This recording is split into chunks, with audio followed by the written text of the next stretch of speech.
Hello दोस्तों, तो कैसे हैं आप लोग। आज मैं आपको बताने वाली हूँ class 8 history how when and where. तो सबसे पहली बात, हमने ये क्लास 8 की न्यू सब्जेक्ट्स डाल रहे हैं। तो अभी हम लोग शुरू करने वाले हैं अपने जो हम लोग का मॉडर्न इंडियन हिस्ट्री होने वाला है, हम वो पढ़ने वाले हैं। जैसे कि हमने पहले 7th में हमने मिडिवल पढ़ा, उसके पहले 6th में हमने एंशिएंट पढ़ा था, है ना। तो अब हम लोग स्टार्ट करने वाले हैं introduction to modern Indian history. तो इसमें हम लोग क्या पढ़ने वाले हैं, इसमें हम लोग पढ़ने वाले हैं what we are going to study dates to events. अब डेट्स टू इवेंट्स में क्या होगा, डेट्स टू इवेंट्स में हम लोग जो डेट्स हैं वो कौन से इवेंट्स पे बेस्ड होने चाहिए, ठीक है। Which dates are considered to be as important in history. तो जिसमें ये बताना है कि कौन सी डेट्स, मतलब जैसे कि डेट्स ना, मतलब पहले के मतलब हिस्ट्री में डेट्स बहुत इंपॉर्टेंट रखती थी, तो हर चीज़ में डेट्स। पर अब नहीं, अब ना इम्पॉर्टेंट डेट्स। तो कौन से डेट्स, तो जो इम्पॉर्टेंट होंगी उसमें कौन सी डेट्स हमने वो पढ़ेंगे हम। Method to periodisation.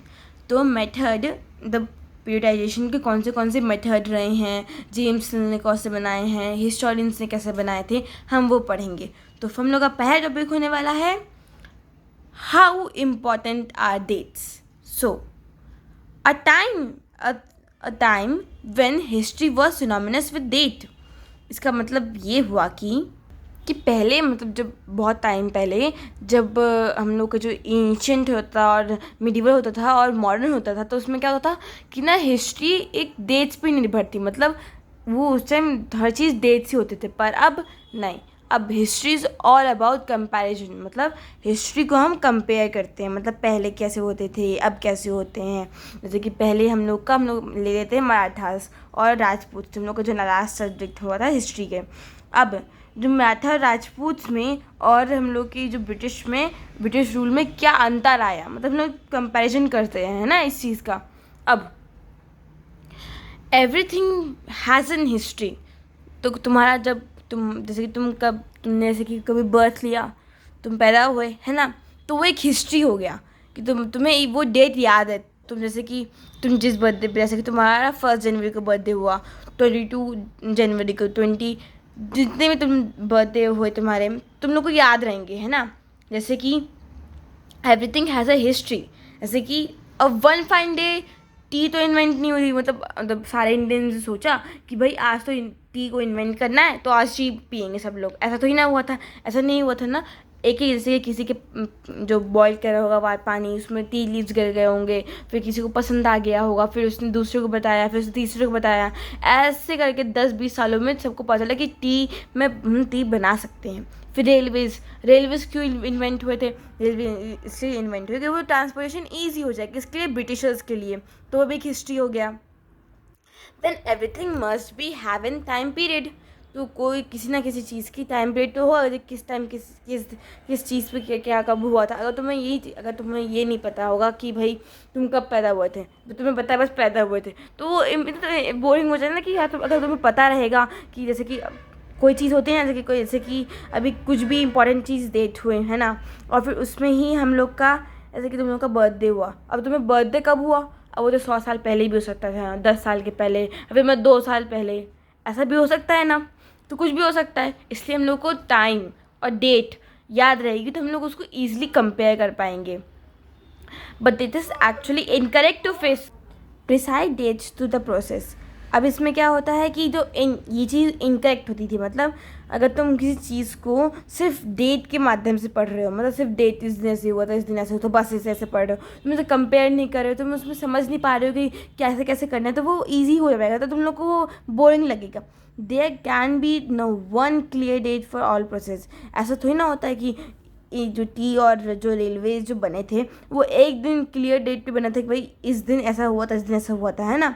मुझे थोड़ा टाइम लगता है। तो ये ऐसा, जैसे कि कभी कभी होते हैं ना, जैसे टी, रेलवेज़ और तुम्हारे बहुत सारी चीज़ें जो होती हैं, वो हम लोग एक प्रिसाइज डेट पे क्लियर नहीं कर सकते हैं, ठीक है। Then why we do associate history with an string of an date. तो इसका मतलब क्या हुआ, हम लोग फिर क्यों हम हिस्ट्री को एक डेट से निर्भर करते हैं। The reason for associating date with history, ऐसा क्यों है, जैसे कि earlier there was an time when history was an account. Okay, जो हिस्ट्री थी ना वो एक अकाउंट थी, मतलब कैसे कब ये चीज़ हुई, कब बिग बैटल्स हुए, जैसे कि ये मैं बताती हूँ. This is one style of recording history of battle and big events. इसका मतलब क्या हुआ? So the according to the history, तो पहले रिकॉर्ड्स होते थे, तो records the history of battle, big events. Example में क्या हो जाएगा? When the king was an crown, मतलब उसे जब मतलब गद्दी दी जाती थी, राजगद्दी जो होती थी ना, किंगडम उसको जब मिलता था, ठीक है, जब उसकी शादी होती थी, जब वो कब पैदा हुआ था या फिर कब वो उसकी मृत्यु हुई थी, वो सब एक इम्पॉर्टेंट डेट हो जाते हैं, वो एक बिग इवेंट्स हो जाते हैं. Another style of recording the history is also there, which is not date centric but event based. मतलब ऐसा क्या हुआ कि इवेंट पे चलती है. एक हिस्ट्री जो होती है डेट पे चलती है, कि एक जो चीज़ होती है वो इवेंट पे चलती है. इवेंट पे कैसे? एक एग्जाम्पल से समझाते हैं.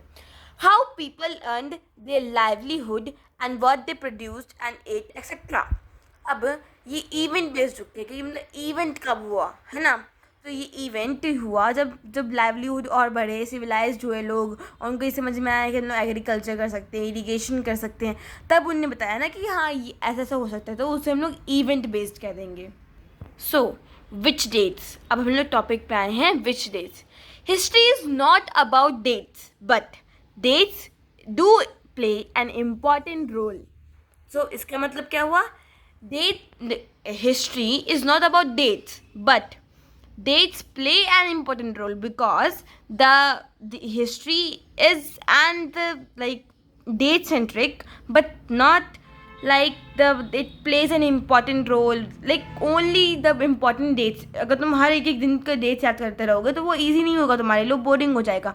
पर अगर तुम उसे एक इम्पोर्टेंट डेट पढ़ोगे तो क्या क्या चीज़ होगी, तुम्हें ना ईजी हो जाएगा. तो अब तुम बोलोगे कि कौन से डेट्स, है ना? तो कौन से डेट्स मतलब विच डिपेंड्स ऑन इवेंट्स, मतलब कौन से इवेंट्स पे हुए. जैसे कि if we change our focus to of events and issue subcontinuously with dates will also change. इसका मतलब ये हुआ, अगर हमें इवेंट से चेंज, अगर इवेंट ही चेंज हो जाएगा तो हम लोग के डेट भी चेंज हो जाएंगे, है ना? एग्जाम्पल मिलेंगे कि history written by British historian would be considered as rule of governor general as important. अब जैसे कि जो the history written by British historians would be considered as rule of governor and general important.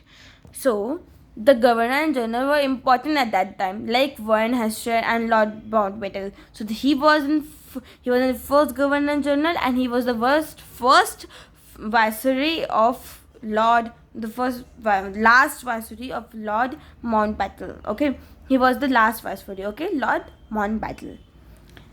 Their classification will be revolved around the British Governor Generals, Indian, and their activities were not have any role in it. अगर तुम governor general के हिसाब से पढ़ोगे तो क्या होगा? जो इंडियन एक्टिविटीज़ थी, जो इंडियंस जो करते हैं, जैसे कि वो कैसा इरीगेशन करते हैं, कैसा एग्रीकल्चर करते हैं, तो वो उनके लिए इम्पोर्टेंट नहीं था कि वो लोग किस चीज़ के लिए, तो किस चीज़ से परेशान हो रहे हैं या फिर किस चीज़ उनको अच्छी लग रही है. उन्हें कोई फ़र्क नहीं पड़ता था उससे, क्योंकि उन्हें अपनी गवर्नर जनरल की ज़रूरत थी. उन्हें अपने यहाँ पर क्या हो रहा था, उनके अपने रिकॉर्ड्स क्या थे, उन्हें अपने अकाउंट्स क्या थे, उनको वो पढ़ना था. But then we write an history from an Indian perspective. A new set of dates will become more important to us to know. अगर हम एक इंडियन पर्सपेक्टिव से देखें तो क्या होगा? एक न्यू सेट ऑफ डेट्स आ जाएंगे कि कब कब क्या हुआ था, कब कब कैसे हुआ था, कब कब क्यों हुआ था, है ना? और फिर दूसरे डेट्स हम लोग के लिए इम्पोर्टेंट हो जाएंगे. So how do we periodise? Periodization is what and why we can show significant changes between different time periods, like in 1817 James Mill was a Scottish economist and political philosopher. तो जो James मिल था वो कौन था? एक economics थे, ठीक है. He was an political philosopher. Okay, तो उसने अपनी बुक पर एक उनकी बुक बनाई थी, उन्होंने क्या बनाई थी, a history of British India, ठीक है। तो उस बुक में उन्होंने क्या बताया कि he divided Indian history into 3 periods, Hindu, Muslim and British और क्रिश्चियंस। इसमें क्या हुआ, इसका मतलब क्या हुआ कि जेम्स मिल था जो एक इकोनॉमिक्स और पॉलिटिकल फिलोसोफर था, ठीक है। उसने एक बुक पब्लिश की कि a history of in British India. उसके बाद उसने जब उस बुक में लिखा that the he divided Indian history into 3 periods, Hindu because at देखो जैसे कि तुम लोग के जब तुम और पीछे जाओगे तो तुम्हें सारे हिंदूज मिलेंगे, पर ऐसा नहीं था। उस टाइम बहुत सारे अलग अलग रिलीजन्स भी थे, जैसे कि मुस्लिम्स में हम लोग के हिंदू भी मिल जाएंगे, जानीज भी मिल जाएंगे और बहुत सारे अलग अलग अलग के कल्चर्स भी मिल जाएंगे, क्योंकि वहाँ पर इस टाइम पे हम लोग की ट्रेडिंग भी शुरू होने लगी थी, है ना। अब ब्रिटिश रूल में क्या हुआ था, ब्रिटिश रूल में तो मुस्लिम्स भी थे, हिंदूज भी थे, जानीज भी थे, क्रिश्चियंस भी थे, है ना, वो सब लोग यहाँ पर थे। तो अगर तुम इस चीज़ को प्रियोडाइज करोगे कि सिर्फ हिंदू रहते थे, सिर्फ मुस्लिम रहते थे, सिर्फ ब्रिटिश रहते थे, तो ये तो गलत हो जाएगा। तो पर at that time this periodisation wasn't widely at that time this periodization wasn't widely accepted। तो ये जो periodization था ना, उस टाइम ये बहुत ज़्यादा एक्सेप्ट किया था क्योंकि कोई और periodization ही नहीं थे, है ना। पर James Mill idea of in history British rule as a focus of progress and civilisation. तो जेम्स मिल में क्या हुआ कि जेम्स मिल जो हिस्ट्री बनाई थी, तो ब्रिटिश रूल जो जेम्स मिल ने क्या बोला उसके पर्सपेक्टिव से कि जो ब्रिटिश रूल था ना वो एक प्रोग्रेस था इंडिया के लिए और वो सिविलाइज कर रहा था। But there was an problem in the periodisation that James Mill offered. So problems in the periodisation of James Mill, तो मैंने आपको बताया कि कौन से तो प्रॉब्लम्स थे और जब प्रॉब्लम्स होने वाले थे और कैसे कैसे वो वाइडली एक्सेप्टेड था और जेम्स मिल ने कैसे कैसे, अब देखो तुम्हें बताना पड़ेगा मुझे कि जो बुक लिखी थी जेम्स मिल ने वो कौन सी बुक थी, ठीक है। ओके, तो आप उसे कमेंट सेक्शन में भी लिख सकते हो। Okay, James mill divided Indian history on religion ground. तो जेम्स मिल था वो क्या था, उसने क्या किया था, उसने हिस्ट्री को डिवाइड किया था on the religion ground. It is right to characterize an age only through the religion of rulers of Indian the time। इसका मतलब ये हुआ कि वो जो एज थी जैसे कि हिंदू, मुस्लिम और ब्रिटिश उसने किया था, तो ये सही था कि अगर तुम उसे रिलीजन ऑफ रूलर्स के हिसाब से कर दो, जैसे कि उस टाइम रूलर्स कहते थे फर्स्ट में हिंदू थे तो मैं हिंदू रूलर्स के पे डाल दोगे, मुस्लिम तो मुस्लिम्स और ब्रिटिश पे तो British. Does the life of religion and practices of other doesn't matter? क्या जेम्स मिल को जो रिलीजन्स थे और प्रैक्टिसेस थे जो रूलर्स के अलावा जो हम लोग के पास रिलीजन्स थे वो मैटर नहीं करते थे उस टाइम? नहीं, ऐसा नहीं हो सकता था। This periodisation is not true and justified. तो ये जो हम लोग का जो प्रियोडाइजेशन था ये जस्टिफाइड नहीं था, ठीक है। और because the varieties of faith exists, like वहाँ पर बहुत सारे वेराइटीज़ थे, वहाँ पर जो फेथ से बहुत सारे थे, है ना। और फिर ऐसा नहीं होता कि तुम सिर्फ रूलर्स के हिसाब से कर दो, इसलिए ये गलत था, ठीक है। एग्जाम्पल में हम क्या लेंगे, when Delhi wasn't ruled by Muslim rulers of south India there rulers were other faith also. So जब दिल्ली को मुस्लिम्स लोग रूल कर रहे थे तो जो साउथ की तरफ जो रूलर्स थे वो लोग भी अलग फेथ के थे। और अगर तुम लोग ये कहोगे कि सिर्फ मुस्लिम्स रहते थे तो ये तो गलत हो गया, है ना। Due to limitation of periodisation offered by James Mill, moving away from British classification। इसके कारण जो प्रियोडाइजेशन था जो जेम्स मिल ने ऑफ़र किया था वो हट गया वहाँ से, मतलब वो चेंज हो गया। उसके बाद historians have divided Indian history into three periods: ancient, medieval and modern. So देखो, अब एंशियंट में क्या होता था कि जो ओल्ड सोसाइटी थी और जो धर्म होते थे, जो भक्ति मूवमेंट्स थे, वो हुए, ठीक है. मिडिवल में एक ट्रांजिशन पीरियड था जो एंशियंट से मॉडर्न की तरफ बढ़ता हुआ था, ठीक है. जैसे कि तुम एक जगह से जा रहे हो, जैसे कि तुम्हारा ये घर है और तुम यहाँ से अपने स्कूल पे जा रहे हो, तो ये जो एरिया तुमने पास किया वो एक मिडिवल पीरियड हो गया, ठीक है. तो एक एग्जाम्पल से बता रही हूँ, ठीक है. एक ट्रांजिशन पीरियड था, नीदर एंशियंट नॉर मॉडर्न, ना ही ये एंशियंट था ना ही ये मॉडर्न था, ये बीच का पार्ट था कि इसमें कैसे कैसे चीज़ें हुई और कैसे कैसे चीज़ें आई और कैसे कैसे चीज़ें बदली, ठीक है. इसमें मॉडर्न पीरियड में क्या खास बात थी? Associated with the growth of an modern forces, example science, liberty and equality. पर ये जो चीज़ें थी ये सिर्फ बोलने की थी, मतलब सिर्फ बताने की थी, ऐसा नहीं था. नो, वेस्टर्न परस्पेक्टिव, ये जो चीज़ें थी ये सब क्या था, ब्रिटिश ने लिखा था, ये हम लोग की तरफ से नहीं था. मॉडर्न में क्या था, लिबर्टी हम लोग के पास नहीं थी, इक्वालिटी भी नहीं थी, हम लोग के पास एजुकेशन नहीं था. एजुकेशन हमने लाया, पर एजुकेशन ब्रिटिश की तरफ से लाया गया, पर वो सिर्फ मतलब बड़े बड़े लोगों के लिए था, जो मतलब उनके हिसाब से जो लोग उनके लिए हेल्प कर सकते थे, इंडियन लोग, वो क्योंकि इंडियन लोग भी तो उनको चाहिए ना बात करने की, जो इंग्लिश में बात कर पाए और वो लोग उनकी भाषा समझ पाए, इसलिए उन्होंने एजुकेशन लोड किया.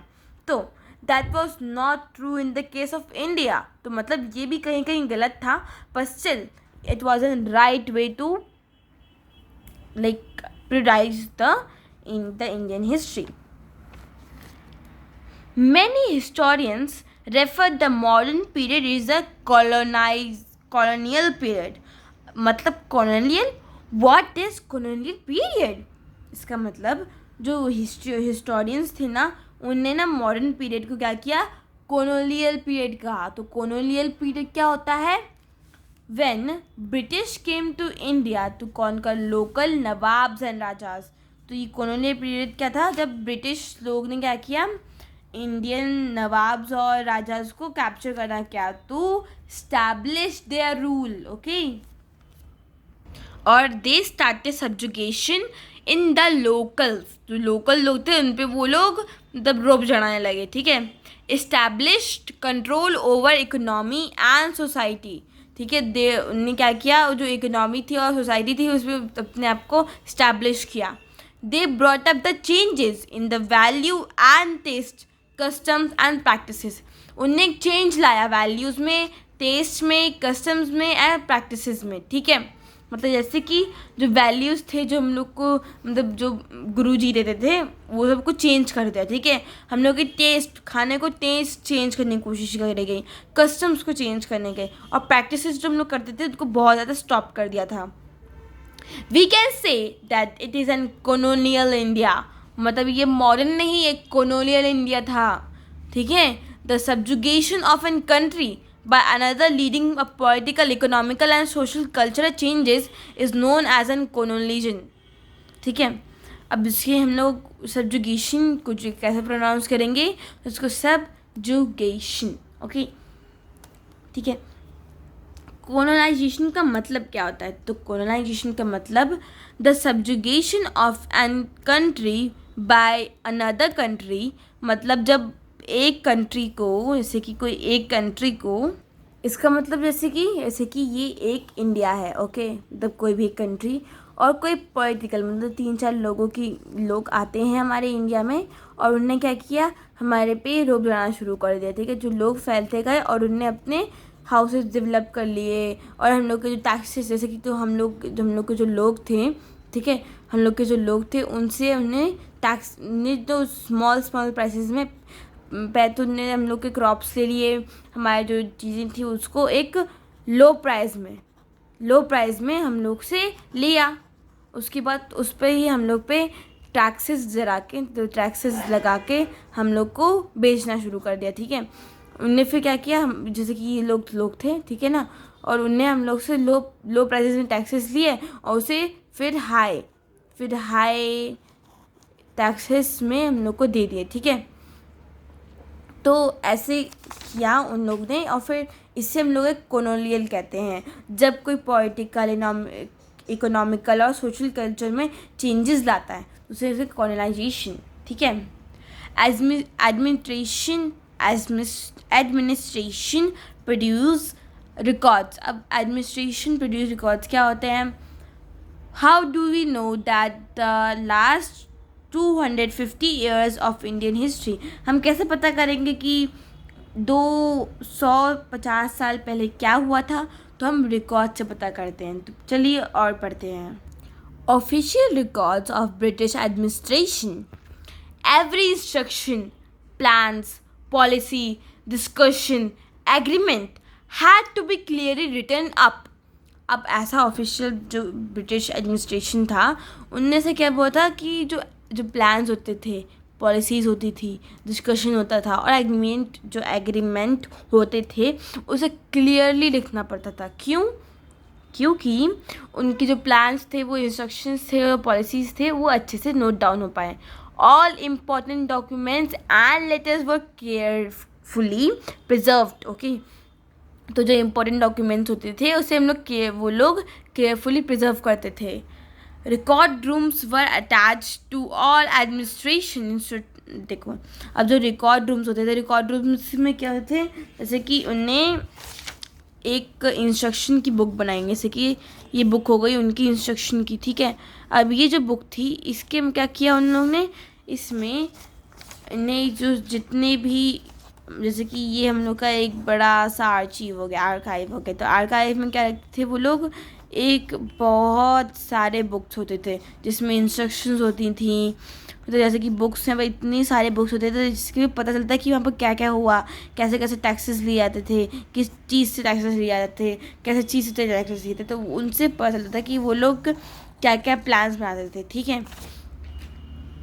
तो एडमिनिस्ट्रेशन रूम्स होते थे वहाँ पर, ठीक है, अटैच टू एडमिनिस्ट्रेशन इंस्ट्रक्शंस, ठीक है। और ये जो होते थे इनको नाम क्या रखते थे, आर्काइव्स, इनका नाम आर्काइव्स होता था। म्यूजियम्स होता था जहाँ पर उन्हें establish to preserve important records. इन्हें इस्टेब्लिश क्यों किया? क्योंकि वो प्रिजर्व कर पाए ये रिकॉर्ड्स को। Letter and memos of various branches were also preserved. तो बहुत सारे लेटर्स थे और मेमोज थे, उन्हें क्या करते थे वो लोग, एक प्रिजर्व करके रखते थे, जैसे कि रिपोर्ट एंड इंस्ट्रक्शंस, जैसे कि कैसे कैसे रिपोर्ट्स आती हैं, कैसे इंस्ट्रक्शन उनको मिले गए हैं, वो उसको प्रिजर्व करते रहते थे, ठीक है। These documents were carefully copied. जो डॉक्यूमेंट्स थे इनको अच्छे से कॉपी किया गया था बाय ब्यूटीफुल हैंड राइटिंग्स, मतलब जो इनकी ब्यूटीफुल हैंड राइटिंग्स होती थी ना, जैसे कि हैंड राइटिंग की बहुत ब्यूटीफुल है, तो उनको एक काम पकड़ा देते, भाई तुम इतना ही करो, तुम्हें इसके लिए ही तुम्हें हम लोग गोल्ड कॉइन्स या फिर तुम्हें पैसे दिया करेंगे, ठीक है। तो उनको कैलीग्राफिस्ट कहा जाता है। कैलीग्राफिस्ट कौन होते हैं? जो ब्यूटीफुल राइटिंग्स होती है और वो लोग आराम से उसको चीज़ को लिखते हैं, ठीक है। With the spread of the painting on multiple copies of these records were printed. उसके बाद एक कोई बुक लिखता था, ठीक है, कोई कैलीग्राफिस्ट ने बुक लिखी और उसके बाद उसको प्रिंट करवा के उसके कॉपीज़ फैला के उनको रिकॉर्ड्स में उसे प्रिजर्व करके रखते थे। Surveys become important. जो सर्वेज थे वो एक इम्पॉर्टेंट थे। क्यों? Another important resources of writing history was in survey. तो जो एक इम्पॉर्टेंट रिसोर्स था वो क्या था हम लोग का? Writing Indian history was surveys. Recording and examining the particular area और सब्जेक्ट। मतलब कोई चीज़ को एग्जामिन करना, मतलब कोई चीज़ को पर्टिकुलरली आराम से देखना, एरिया को, किस चीज़ को कैसे करना है। British believed that the country had to be properly known before it could be efficiently administered. ठीक है, तो ब्रिटिश लोग ऐसा सोचती थी कि जो कंट्री है उसे प्रॉपरली हमें समझना पड़ेगा जब तक हम लोग को उसको घेरना है या फिर मतलब उसको हमें एडमिनिस्ट्रेट करना है, ठीक है। Detailed surveys were big and being carried out. Detailed surveys are being carried out, मतलब हर चीज़ को डिटेल में चीज़ करना, ऐसे कि रेवेन्यू सर्वेज, कैसे कैसे रेवेन्यू लेते हैं लोग, surveys to know about topography, यहाँ पर टोपोग्राफी कैसी है, सॉइल क्वालिटी कैसी है, फ्लोरा एंड फौना कैसा है, लोकल हिस्ट्री क्या रही है वहाँ पर क्रॉपिंग कैसी रही है, क्रॉपिंग पैटर्न कैसा रहता है वहाँ पर, और कैसे कैसे कैरी आउट होते हैं वो लोग, ठीक है। ये चीज़ बहुत इंपॉर्टेंट होती है, देखिए क्या क्या चीज़ें होती हैं वहाँ पर, ठीक है। Census operation began to help after every 10 years. तो सेंसर जो होता था, हम तुमने हिस्ट्री में पढ़ा है हम लोग को, ये जो सेंसर होता है वो हमेशा 10 ईयर्स में होता है। कैसे कैसे तुम लोग, जैसे कि एक एरिया में कितने लोग रहते हैं, या फिर कितना एग्रीकल्चर लैंड है, या फिर कितनी टोपोग्राफी है वहाँ की, वो हर 10 ईयर्स में देखा जाता था। Produce record of an Indian people such as member, caste, religion and occupation. मतलब वहाँ पर रिकॉर्ड लिया जाता था कि तुम पीपल क्या करता है, कितने लोग वहाँ पर रहते हैं, वो कैसे कास्ट के हैं, वो कैसे रिलीजन के हैं, और क्या उनके ऑक्यूपेशंस हैं, ओके, उनका ऑक्यूपेशन क्या है, ठीक है। अब ये चीज़ जो वहाँ पर जैसे कि botanical, zoological, archaeological, anthropophysical and the forest surveys were held, okay. So next topic पढ़ेंगे, what official record doesn't tell. Record does not tell मतलब क्या रिकॉर्ड्स में ऐसा क्या था ऑफिशियल रिकॉर्ड्स में जो हमें नहीं बताते थे किस बारे में। History written according to the perspective of British government. It was the absence of Indian perspective, मतलब इंडियन क्या सोचते हैं उसके बारे में। Official record tell us about the officers thought what they are investigated, मतलब जो ऑफिशियल रिकॉर्ड्स थे वो हमें क्या बताते थे कि जो ऑफिसर्स क्या सोचते हैं या फिर उनका क्या इंटरेस्ट है और उनकी wish to perfectly of possibility थी, ओके। वो क्या सोचते हैं इस बारे में। रियलिटी में भी डिफरेंट, मतलब ऐसा तो नहीं होता कि हमेशा वो सच ही हो, वो चाहते भी ऐसा हो कि वो बोल रहे हो कि इंडिया के बारे में बहुत अच्छा अच्छा करेंगे, पर शायद रियलिटी कुछ और हो, है ना। तो मुझे एक कंफर्म एक इंडियन पर्सपेक्टिव से नहीं बोल सकते। History must be looked from another perspective also. अगर तुम एक ही पर्सपेक्टिव से देखोगे, जैसे तुम सिर्फ ब्रिटिश की तरफ से देखोगे तो ब्रिटिश सही लगेंगे, पर जब तुम दोनों के पर्सपेक्टिव से देखोगे तो तुम्हें क्या लगेगा कि यार इंडियंस वर टॉर्चर्ड, ठीक है। इंडियन को टॉर्चर्स किया गया था, उनसे टैक्सेस लिए जाते थे और फिर उसके कारण बहुत सारे क्रांतिकारी हम लोग के यहाँ पर हुए, ठीक है। डायरीज ऑफ, इसके कारण जो अनऑफिशियल रिकॉर्ड होते थे, इन चीज़ों को क्या बोलते थे, अनऑफिशियल रिकॉर्ड, ठीक है, okay. So diaries of people, account of pilgrims, travellers, autobiography व important personalities, the idea of leader, reforms, poets and novelist work. अब जो डायरीज जो थी ना, जो दो लोगों की जो डायरीज होती थी हम लोग वो पढ़ते थे, उसके कारण पिलग्रिम्स कितने आते थे, ट्रैवलर और ऑटोबायोग्राफीज कैसे होती थी, ठीक है। और इम्पॉर्टेंट पर्सनैलिटीज़ थी, ये चीज़ कहते हैं इम्पॉर्टेंट पर्सनैलिटीज़ के बारे में बताया जाता था कि जैसे गांधी जी हो गए हमारे यहाँ, तो गांधी जी क्रांतिकारी हो गए, सुभाष चंद्र बोस थे वहाँ पर, जवाहरलाल नेहरू थे वहाँ पर, तो उनकी जो वो उनकी ऑटोबायोग्राफीज डायरी जो मिलती थी हम उसको पढ़ के समझते थे कि अब क्या क्या होता था, ठीक है। Yet the history lacked the perspective of Indian peasants, workers, tribal, getting know about their lives were more difficult task. अब ये जो थे, जो लोग peasants थे, वर्कर्स थे, वो ट्राइबल्स थे, वो कहते हैं उनके बारे में जानना बहुत मुश्किल होता है क्योंकि उनने कुछ लिखा नहीं था और उसके कारण हम लोग के पास जो पर्सपेक्टिव था, जो उनका पर्सपेक्टिव था वो लैक करता है, मतलब वो कम करता है, ठीक है। तो इसके कारण उनको डिफ़िकल्टी होती थी, ओके। तो हमने भी क्या क्या पढ़ा कि हमने पढ़ा कि what are the official record doesn't tell, why surveys were important, क्यों सर्वेज इम्पोर्टेंट क्यों थे, हमने वो पढ़ा। एडमिनिस्ट्रेशन प्रोड्यूस, ठीक है, रिकॉर्ड्स जो एडमिनिस्ट्रेशन थे, रिकॉर्ड्स थे वो कैसे थे, ठीक है। What is colonial period, colonial period क्या होता है, कैसे होता है और क्यों होता है। प्रोडाइजेशन क्या होता है, हाउ डू वी प्रोडाइज, हमने वो पढ़ा। जेम्स मिल के बारे में पढ़ा, जेम्स मिल ने कैसे इंडियन हिस्ट्री को डिवाइड किया था और फिर कैसे कैसे उन्होंने प्रोडाइजेशन करके गलत समझाया उसके। तो उसके बाद हमने क्या पढ़ा कि इंडियन हिस्ट्री और कौन क्या ब्रिटिश लोग के क्या थे, और हम लोग कौन से जो डेट्स होते हैं वो इम्पोर्टेंट रखने चाहिए, ठीक है। उसके बाद हमने सबसे पहले क्या पढ़ा था, हाउ इम्पोर्टेंट आर डेट्स। तो हम लोग का ये जो चैप्टर था वो ख़त्म होता है, और इसके बाद मैं क्वेश्चन आंसर्स जो बुक में दिए हुए हैं उनके सॉल्यूशन बनाने वाली हूँ। तो टिल देन टेक केयर, और आप मतलब हमारे जो आंसर क्वेश्चन हैं उनको देखें। Thank you, happy birthday.